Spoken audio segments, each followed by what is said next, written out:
Hermanos, hermanas, buenas tardes. Qué bendición poder estar nuevamente con ustedes, habiendo estado el año pasado, ¿verdad? Si no mal recuerdo, fue el 17 de diciembre pasado, y qué bendición poder compartir la palabra del Señor con el tema ¿cómo me ven? El tema del mes es mi identidad como persona, y el tema anual es buscando nuestra identidad. Y esto me ha hecho pensar en Pedro Páramo. Vine a Comala porque acá me dijeron que vive mi padre, un tal Pedro Páramo. El libro más importante de Juan Rulfo, el autor mexicano más traducido de nuestro país, y esta obra cumbre de nuestra literatura, la literatura mexicana. ¿Y por qué traigo a colación a Pedro Páramo? Porque Pedro Páramo señala muchas cosas. Páramo significa desierto, ¿verdad? Y va a Comala, este pueblo polvoriento de Jalisco, en busca de su identidad como persona. Va buscando un fantasma, un sueño que fue alimentado por su madre, y va en busca de ese fantasma, de ese sueño, para encontrar ahí, en Comala, identidad. Y si quieren saber cómo termina el libro, léanlo. Lean este magistral libro. Vamos a orar. Padre, agradecemos la bendición que nos das de venir al encuentro con tu palabra. Oramos, Dios, que a través de ella tú nos guíes, tú nos exhortes, nos ilumines y nos bendigas. Gracias porque la palabra tuya que sale de tu boca, Padre, no vuelve a ti vacía, sino que hace aquello para lo cual tú la envías. Por ello te glorificamos y te bendecimos. Oramos, Padre eterno, en el nombre de Jesús, tu Hijo amado, tu palabra hecha carne. Amén. Vamos a la primera carta del apóstol San Pablo a Timoteo, en el capítulo 4, en el que estaba basada la predicación de esta tarde. ¿Cómo me ven? ¿Cómo veía Pablo a Timoteo? ¿Cómo veía Pablo a la iglesia donde es pastor Timoteo? ¿De qué iglesia era pastor Timoteo? ¿Lo recuerdan, hermanos, hermanas? De una de las iglesias más afortunadas de la iglesia antigua, porque tuvo como pastores a tres grandes hombres de Dios. El primero de ellos, el apóstol Pablo, el fundador de esta iglesia. Luego de él, el propio Timoteo. Y después de Timoteo, el apóstol Juan. Es la única iglesia que ha tenido sendos pastores como estos. ¿Quién es esa iglesia? La iglesia de Éfeso. Vamos a Timoteo capítulo 1, dice el versículo 3, Timoteo 1:3, como te rogué que te quedases en Éfeso cuando fui a Macedonia, para que mandases a algunos que no enseñen diferente, ¿qué cosa, hermanos? Doctrina. La iglesia de Éfeso desde sus orígenes tenía un problema neumatológico. La iglesia, cuando llega el apóstol Pablo a predicar, a la ciudad de Éfeso ya hay un eminente predicador que se llama Apolos, poderoso predicador en la exposición de la Escritura. Pero la iglesia de Éfeso tiene un problema neumatológico, es decir, no tiene una adecuada comprensión de la doctrina del Espíritu Santo. ¿Y qué sucede entonces cuando el apóstol Pablo llega a Éfeso? Vamos a Hechos capítulo 19, hermanos y hermanas, donde Lucas nos narra la llegada del apóstol Pablo a Éfeso y su predicación. Hechos 19 dice: aconteció que entre tanto que Apolos estaba en Corinto, Pablo, después de recorrer las regiones superiores, vino a Éfeso. Y hallando a ciertos discípulos, les dijo, ¿qué les preguntó Pablo, hermanos? ¿Recibisteis el Espíritu Santo cuando creísteis? ¿Y qué contestan los creyentes de Éfeso? Ni siquiera hemos oído si hay Espíritu Santo. La iglesia de Éfeso tenía un problema de carácter neumatológico. Su doctrina del Espíritu Santo no era correcta. Y desde luego que su identidad como iglesia no estaba completa, porque no tenían una adecuada comprensión de la doctrina del Espíritu. Y luego de que el apóstol Pablo les predica, viene el Pentecostés para estos 12 creyentes gentiles que reciben el Espíritu.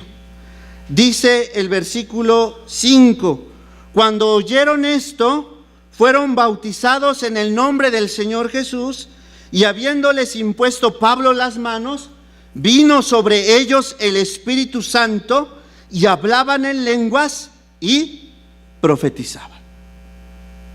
¿Por qué traigo a colación la doctrina del Espíritu Santo y la relación que ésta guarda con la adecuada enseñanza que debe tener la iglesia, con la auténtica identidad que como creyentes debemos tener? Porque el apóstol Pablo comienza su disertación, su exhortación en el capítulo 4 que leímos, justamente cómo comienza Pablo esta exhortación para Timoteo. Regresemos a 1 Timoteo 4, cómo comienza el apóstol Pablo esta disertación a su discípulo Timoteo. ¿Qué le dice? Pero el Espíritu dice claramente. Lo que el apóstol Pablo está a punto de enseñar a la iglesia, como dicen en mi tierra, no es una marihuanada.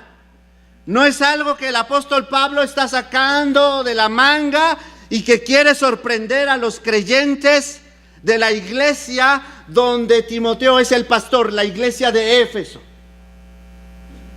Y Pablo dice, pero el Espíritu dice claramente que en los postreros tiempos algunos apostatarán de la fe. Y esto el Espíritu dice claramente. ¿Cómo no conectarlo inmediatamente con las 7 cartas a las 7 iglesias del Apocalipsis? Si ustedes leen con atención cada una de estas 7 cartas, todas terminan diciendo: el que tiene oídos para oír, oiga lo que el Espíritu dice a las iglesias.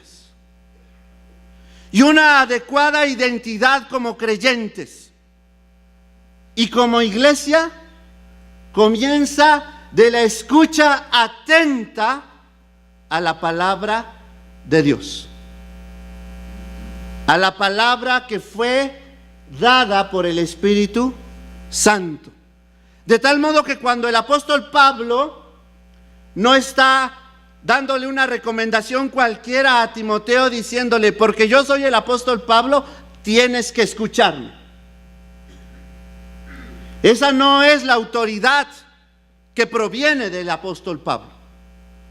Pablo dice, el Espíritu Santo dice que en los postreros ¿qué? Tiempos, algunos renegarán, apostatarán de la fe. ¿Y cuáles son los postreros tiempos, hermanos? El momento inmediato a la segunda venida de Cristo. Los postreros tiempos, los últimos días, son los que el Señor Jesús inauguró con su primera venida.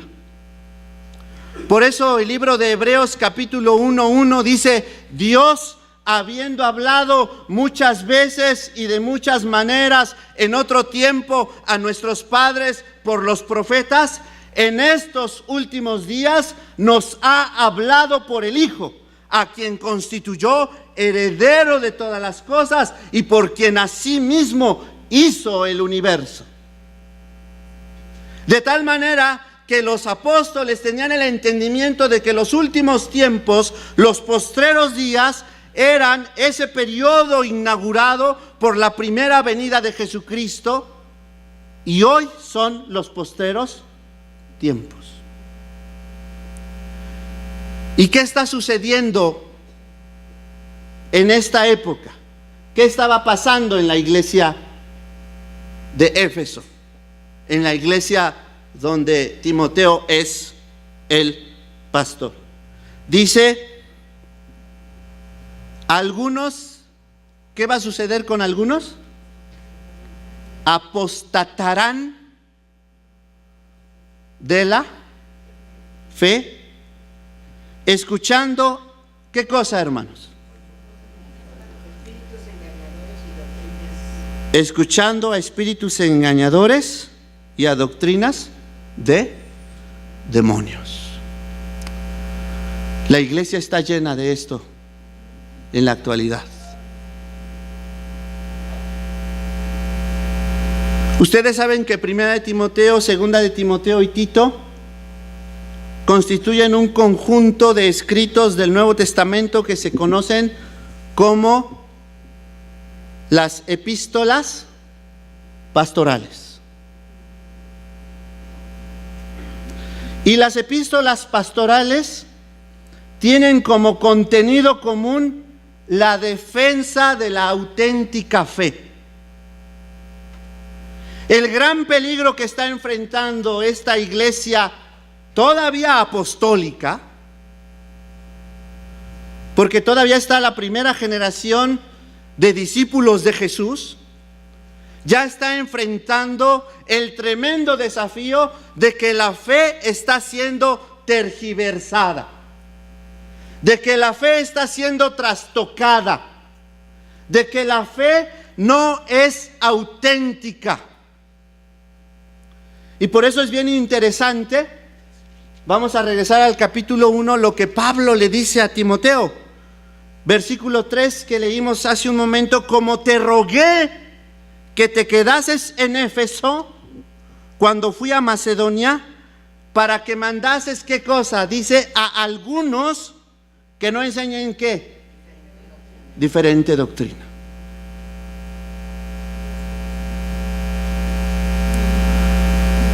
Nuestra correcta identidad cristiana pasa por una adecuada enseñanza bíblica, por una correcta doctrina. Y dice el versículo 4, ni presten atención a fábulas y genealogías interminables que acarrean disputas, más bien que edificación de Dios que es por fe. Así te encargo ahora. Durante la Edad Media había disputas teológicas de algunos teólogos que se preguntaban cuántos ángeles cabrían en la cabeza de un alfiler, como si eso tuviera alguna importancia. Y el apóstol Pablo está previniendo a Timoteo sobre falsas doctrinas, sobre falsas enseñanzas que no conducen a nada. Y vean lo que dice el versículo 5: pues el propósito de este mandamiento es el amor nacido de corazón limpio y de buena conciencia. ¿Y de qué cosa? Y de fe no fingida. Uno de los contenidos centrales de las epístolas pastorales es la fe auténtica. La fe no fingida. Y este tema volverá a aparecer en la segunda carta que el apóstol Pablo escribe a Timoteo. Segunda de Timoteo 1, versículo 3, dice, segunda de Timoteo 1, 3, doy gracias a Dios, al cual sirvo desde mis mayores con limpia conciencia, de que sin cesar me acuerdo de ti en mis oraciones, noche y día, deseando verte, al acordarme de tus lágrimas para llenarme de gozo, trayendo a la memoria, ¿qué cosa? La fe no fingida. Vean, ya apareció en la primera carta, vuelve a aparecer ahora, y Pablo le dice, la cual habitó primero en tu abuela Loida, en tu madre Eunice, y estoy seguro que en ti también. Vamos a Tito. También es una carta pastoral. Y miren lo que dice Pablo ahora a Tito. Versículo 5. Recuerda cuando Pablo le dice allá a Timoteo, por esto te dejé en Éfeso. Miren lo que le dice a Tito. 1:5.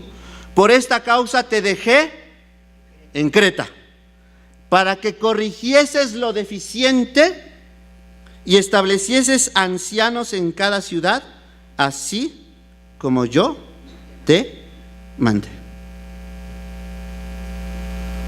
Hay cosas en la iglesia que no están caminando bien. Y no están caminando bien porque hay una falsa enseñanza, porque hay una falsa doctrina. Y son muy duras las palabras con las que el apóstol escribe allá en 1 Timoteo 4, cuando dice que escuchan espíritus de demonios, doctrinas falsas. ¿Qué identidad puede tener una iglesia con una doctrina así? Con una enseñanza falsa. Regresamos a 1 Timoteo 4:2 y dice allá,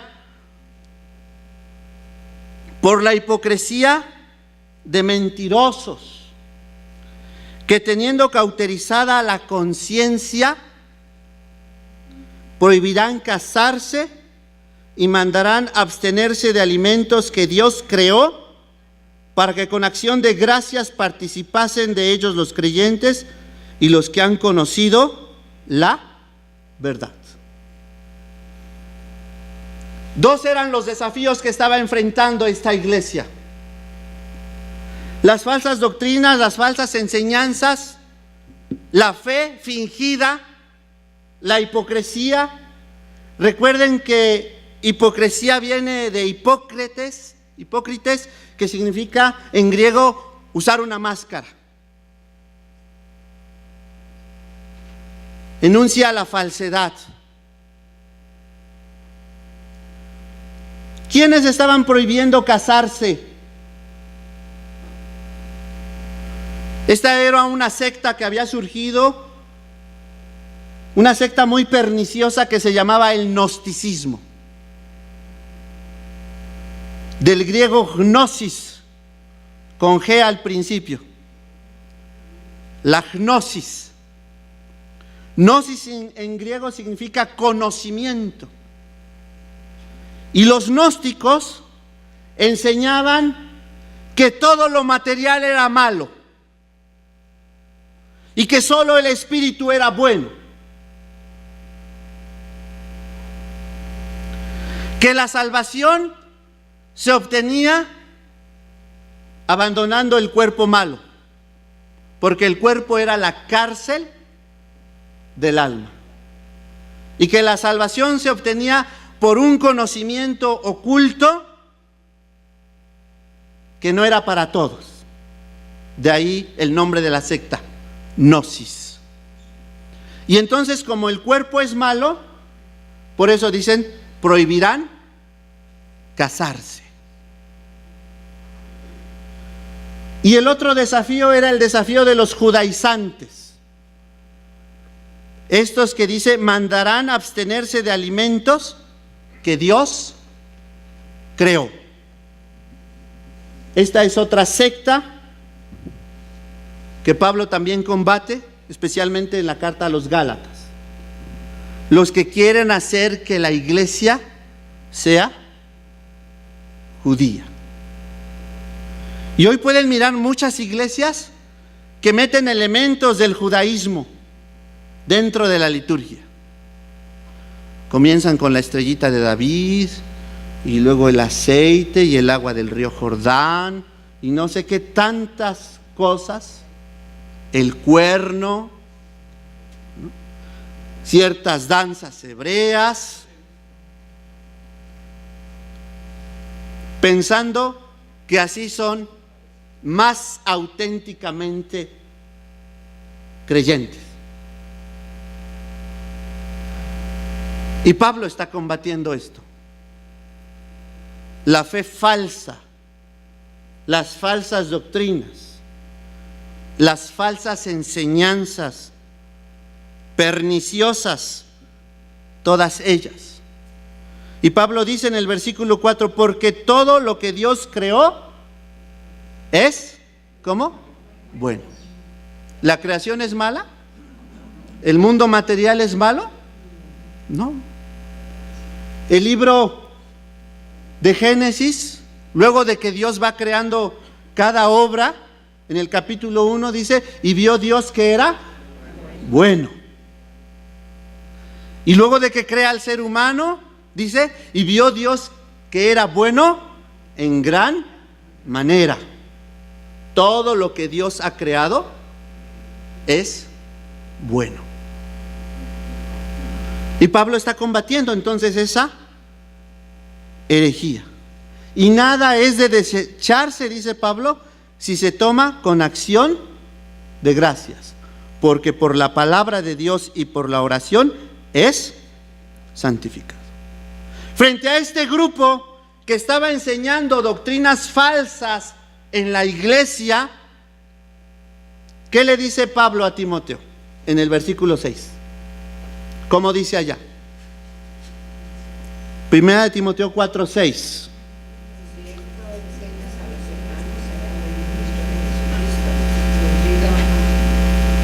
Por la palabra de la fe, de la buena doctrina que hacen. Sí. Pablo quiere que Timoteo sea un mal ministro. ¿Un buen ministro de quién? De Jesucristo. Lo que enseñan los gnósticos, los judaizantes, son doctrinas de demonios. Y Pablo le dice a Timoteo, tú en cambio debes ser un buen ministro de Jesucristo. ¿Y cómo nace un buen ministro de Jesucristo? Los ministros de Jesucristo no caen del cielo, ¿o sí? ¿Qué es lo que dice Pablo? ¿Cómo nace un buen ministro de Jesucristo? ¿Nutrido de qué? Nutrido con las palabras de la fe y de la buena doctrina. ¿De qué se nutre un buen ministro de Jesucristo? De las palabras de la fe y de la buena doctrina, de la enseñanza apostólica.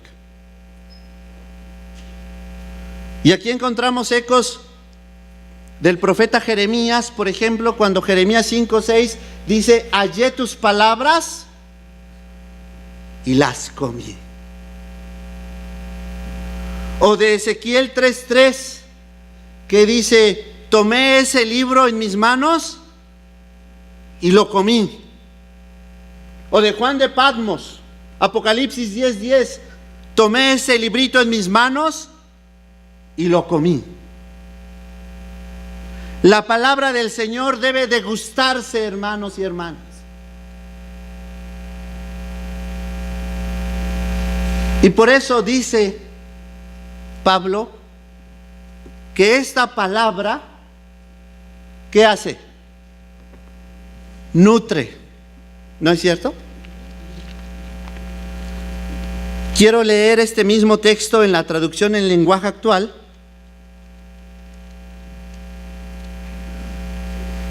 Aquí está el doctor Tepox, que fue uno de los que contribuyeron en esta traducción. Este versículo 6, aquí en 1 Timoteo 4:6, dice así: si enseñas la verdad a los miembros de la iglesia, serás un buen servidor de Jesucristo. Estudiar y obedecer las enseñanzas cristianas, como tú lo haces, es lo mismo que alimentarse bien.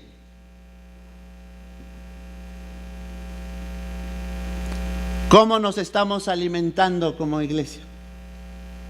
Y los pastores tenemos un tremendo desafío. Hace unos años escuché a un viejo pastor decir: las bancas están como está el púlpito. Y si no hay una buena predicación consistente, una predicación que nutra, las bancas van a estar desnutridas. Si no hay una adecuada identidad de quien está de este lado, pues va a haber problemas del otro lado. Por eso Pablo le dice a Timoteo: nútrete de las palabras de la fe. Si eso haces, dice, es como quien se alimenta bien. Y vuelve a aparecer el tema de los inventos, de los mitos, de las fábulas. Versículo 7: desecha las fábulas profanas y de viejas, ejercítate para la piedad, porque el ejercicio corporal para poco es provechoso, pero la piedad para todo aprovecha, pues tiene promesa de esta vida presente y de la venidera. La palabra piedad aparece 10 veces en las cartas pastorales. Y la piedad implica no solo una adecuada comprensión bíblica teológica, que eso lo enunciaríamos como la ortodoxia, la doctrina adecuada, correcta. La piedad tiene que ver con el aspecto práctico, lo que denominaríamos la ortopraxis, la correcta práctica.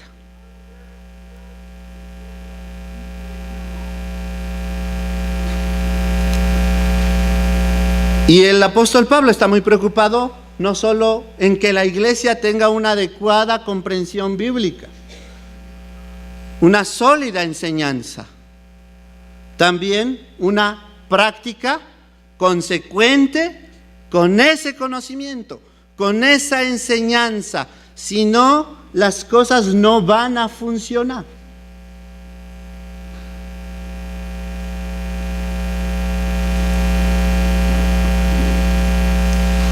Así que A la luz de esta palabra del Señor hemos de preguntarnos no solamente cómo me ven,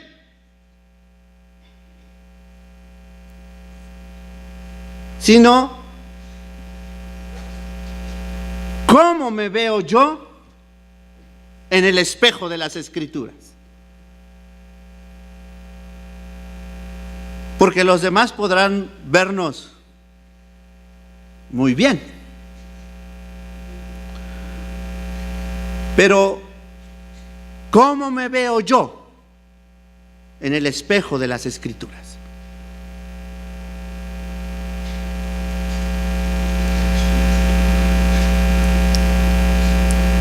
De tal manera que aquí está nuestro desafío, no solo individual, sino sobre todo colectivo, como iglesia del Dorado.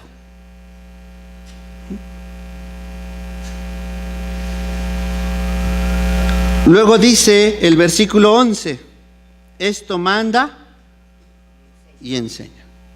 ¿Qué es lo que debe enseñar? La correcta doctrina, no lo que viene a continuación. Ninguno tenga en poco tu juventud, sino sé ejemplo de los creyentes en palabra, conducta, amor, espíritu, fe y pureza. ¿Cuándo se topó el apóstol Pablo con Timoteo? ¿Lo recuerda usted? ¿Cómo fue este encuentro entre Pablo y Timoteo? Hechos 16 nos dicen cómo se encontraron Pablo y Timoteo. Hechos 16:1. Después llegó a Derbe y a Listra, y aquí había allí cierto discípulo llamado Timoteo. ¿Y cómo era Timoteo? Hijo de una mujer judía creyente, pero de padre griego. ¿Y qué decían de Timoteo los creyentes de Derbe y de Listra? Dice, daban buen testimonio de él.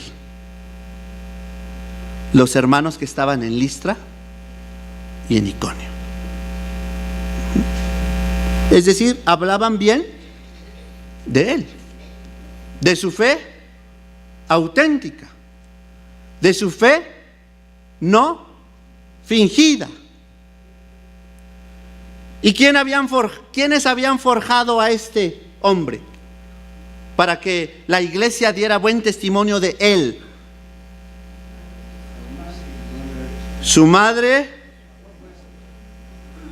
su abuela Loida y su madre Eunice, porque ellas tenían una fe no fingida, una fe auténtica. Y aquí está, hermanos, la responsabilidad que como iglesia tenemos con la siguiente generación.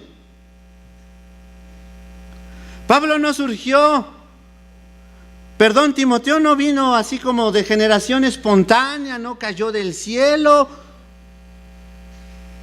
Detrás de Pablo hay una tradición de enseñanza, de instrucción. Y a pesar de que su padre no era creyente, era griego, no era creyente porque no estaba circuncidado Timoteo. No obstante, Timoteo tenía un sólido conocimiento bíblico gracias a que primero su abuela y luego su madre se habían comprometido con su enseñanza.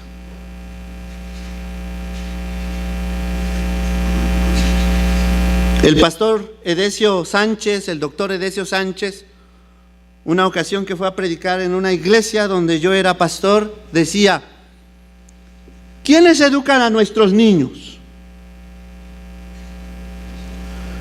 Dice, pues hermanas de la iglesia mayormente, que tienen ese don, ese talento, esa disposición.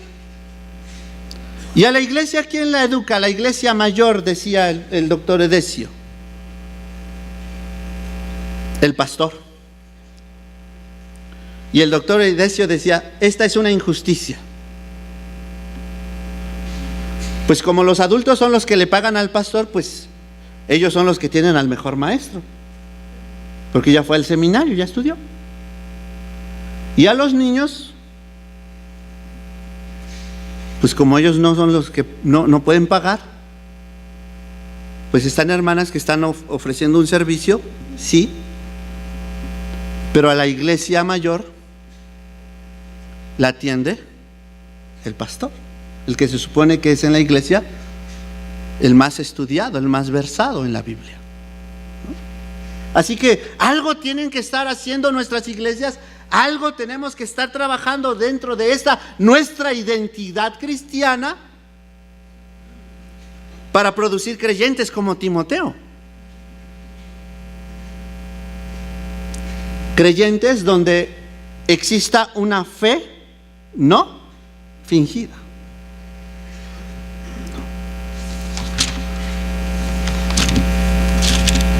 Regresamos a 1 Timoteo, luego de que le ha exhortado nuevamente a que continúe dando buen testimonio. Dice el versículo 13, entre tanto que voy, ocúpate en qué cosa, en la lectura, la exhortación y la enseñanza. Pareciera que este es trabajo nada más del pastor. Pero como buenos evangélicos que somos, tenemos que recuperar el texto bíblico y leerlo.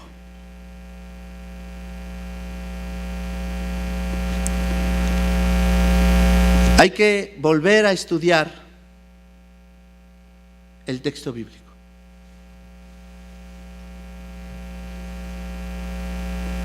Así como lo dice el Salmo 119, ¿verdad? Lámpara es a mis pies tu palabra y lumbrera a mi camino. Y este mismo Salmo 119, ¿con qué limpiará el joven su camino? Con guardar tu palabra. En mi corazón he guardado tus dichos para no pecar contra ti. 119, 130. Así que cuando el apóstol Pablo le dice a Timoteo, ocúpate en la lectura, es en la lectura bíblica, en la lectura de la palabra. Además, en la enseñanza, en la exhortación y la enseñanza. Así que tenemos delante de nosotros un tremendo desafío para regresar a las Escrituras.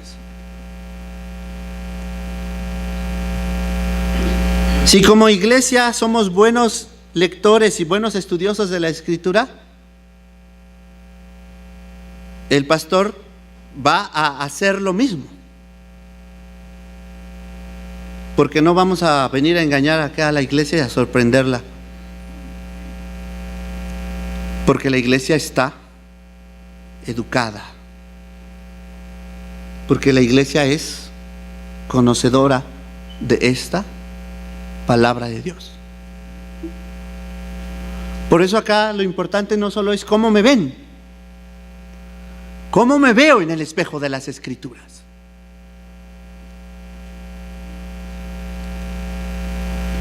Y terminamos con los versículos últimos que dicen: no descuides el don que hay en ti, que te fue dado mediante profecía con la imposición de las manos del presbiterio.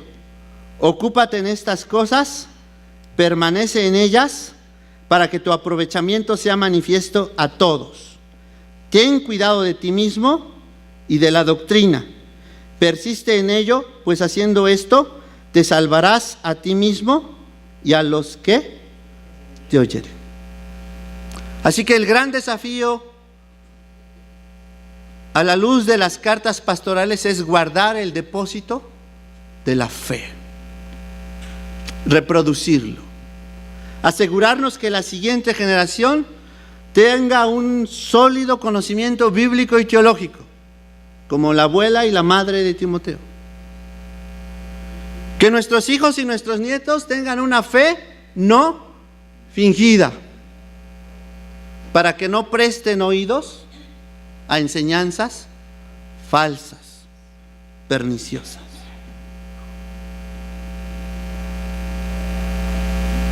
Y la iglesia tiene que volver a escuchar la palabra de Dios, como la iglesia de Apocalipsis. El que tenga oídos para oír, escuche, oiga lo que el Espíritu dice a las iglesias. Aquí está nuestro tremendo desafío como creyentes. Vamos a orar.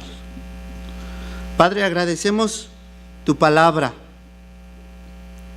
Gracias porque ella nos orienta, Señor, en medio de tantas doctrinas que no provienen de tu palabra, como la teología de la prosperidad, Señor. Así como tu iglesia fue fiel a la enseñanza de los apóstoles, así deseamos hoy, Señor, que tu iglesia siga siendo fiel a esta enseñanza. Ayúdanos a reinterpretar tu palabra, a hacerla también nuestra para los desafíos que estamos enfrentando como iglesia, para encontrar nuevamente en ella el sentido y el significado de nuestras vidas, de nuestra identidad colectiva como iglesia, y que ella nos vuelva a guiar como lo ha hecho durante miles de años. Gracias, Señor, por tu palabra. Te bendecimos en el nombre de Jesús, tu palabra hecha hombre. Amén.